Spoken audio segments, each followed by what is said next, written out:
இப்போ சமூக வலைத்தளங்கள்லேயும் மற்ற எல்லா இதுலேயும் மொத்தமாக கண்ணோட்டம் என்ன சொல்கிறாங்கன்னா, நாடார் ஜாதியை பற்றி அவங்க வந்து பனை ஏறுதல் என்ற கூலி தொழிலை தான் செஞ்சுட்டு இருந்தாங்க. அவங்க ஒரு கீழ்நிலையில் தான் இருந்தாங்க அப்படின்னு சொல்கிறாங்க.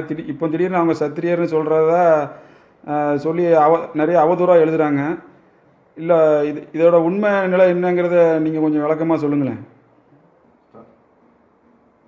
அதாவது நாடார்கள் பனைமரம் ஏறுறது தான் பரம்பரை தொழில்னு சொல்கிறது அது ஒரு உண்மைக்கு புறம்பான ஒரு செய்தி. அதாவது தமிழ்நாட்டில் முதல்ல பனைமரம் தென்னைமரம் ஏறினதாக கல்வெட்டு வருது. 11ஆம் நூற்றாண்டு கல்வெட்டில் தெங்கும் பனையும் ஈழவர் ஏறப்பறாருன்னு வருது.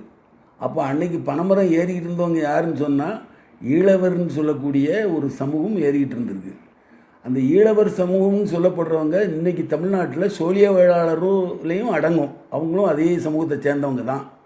இன்றைக்கும் ஈழவர் கேரளத்தில் பனைமரம் தென்னைமரம் ஏறுற தொழிலை செய்துட்ருக்காங்க. இது எப்படின்னு கேட்டால், இந்த ஈழவர் சமூகம் வந்து பழைய சேர மன்னர்களுடைய முதன்மையான போர்க்குடியாக இருந்தாங்க. அவங்க வடக்கன் களரிக்கு அவங்க தான் அத்தாரிட்டி, போர்க்குடியினர் தான் அவங்க. அந்த ஈழவர் வந்து அவங்க வந்து சாதாரண மக்களில் அவங்களும் ஒரு பெரிய போர்க்குடி. அங்கே வயவர்னு அழைக்கப்பட்ட வயவர் மெய்மறைன்னே பதிட்டுப்பத்தில் வருது. சேரர்களுடைய முதன்மையான போர் வீரர்களாக இருக்காங்க. அவங்களுக்கும் இந்த சான்றோர் சமூகத்துக்கும் முன்னாலே ரொம்ப ஒரு இணக்கமான உறவு இருந்தது. அப்போ இந்த சான்றோர் சமூகத்தில் உள்ள ஒரு பிரிவு மக்கள் இந்த ஆட்சி இழந்த உடனே அவங்களுக்கு இன்ஸ்டன்ட் அதாவது உடனடி வயிற்று பிழைப்புக்கு ஒரு தொழில் வேணும்னு சொன்னால் இந்த இவங்கள்ட்ட இருந்த ஒரு உறவு, நெருக்கமான உறவு மட்டும் இல்லை, பிற்காலத்தில் மன உறவுகளும் அவங்களோட ஏற்பட்டிருக்கு. அந்த அடிப்படையில் இந்த போர்க்குடியின இந்த போர் வீரர்களுக்கு ஆட்சி இழந்த மன்னர்கள் அவங்க குலத்து மன்னர்கள்லாம் ஆட்சி இழந்து போயிட்டனால அவங்களுக்கு தொழில் இல்லாமல் இருக்குது. அப்போது இவங்க இந்த ஈழவர்களுடைய தொழிலை எடுத்து இவங்க செய்கிறாங்க. அப்படித்தான் அது வந்திருக்கே தவிர பரம்பரையாக இவங்க பனைமரம் ஏறினவங்கன்னு கிடையாது. எந்த ஆவணத்துலேயும் கிடையாது.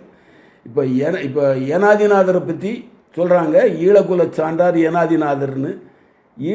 அதாவது ஈழன்னு சொல்கிறவங்க வேற, ஈழவர்னு சொல்கிறது வேற. இந்த ஈழ குலத்திலேருந்து வர்றவர் தான் அந்த ஈழகுல சான்றார். அவரை பற்றி எழுதும்போது கூட அவர் பனைமரம் ஏறுறவர் எந்த ஆவணத்தில் எதில் இப்போ அவரை பற்றி சேக்கலாரே சொல்லும்போது அவர் பனைமரம் ஏறினது தான் சொல்கிறாங்க. எத்தனை பேர் எழுதியிருக்காங்க, வரலாறு எழுதியிருக்காங்க. யாராவது அவரை பற்றி போர்க்குடி அவர் போர்க்கலையை கற்பிக்கிறவர் தான் சொல்லியிருக்கான்னு தவிர பனைமரம் ஏறினதாக சொல்லவே இல்லை. இதெல்லாம் பின்னால் இவங்களால எடுத்துக்கிட்டு சொல்லப்படுற. ஆனால் அந்த தொழில் வந்து இவங்க ஒரு இன்ஸ்டன்ட் தொழில், உடனடியே அவங்களுக்கு வயிற்று பிழைப்புக்கு வேணுங்கிறதுக்காக அவங்ககிட்ட இருந்து அவங்க மூலமாக இவங்களுக்கு வந்திருக்கு. அது உண்மைதான். ஆனால் இவங்க உண்மையான போர்க்குடிகள். இவங்க அத்தனை பேரும் இன்றைக்கும் அவங்கள்ட்ட அந்த போர்க்குடிக்குரிய இதுகள் எல்லாம் இருக்குது. வர்மக்கலை இருக்குது, சிலம்பம் கலை இருக்குது, போர்க்கலை ஆசான்களாக இருக்காங்க. எவ்வளோ பேர் அந்த மாதிரி போர்க்கலை சம்மந்தப்பட்ட இதில் இருக்காங்க. வைத்தியம் சித்த வைத்தியர்களாக இருக்காங்க. வர்மக்கலைக்கு இவங்க தான் அத்தாரிட்டி.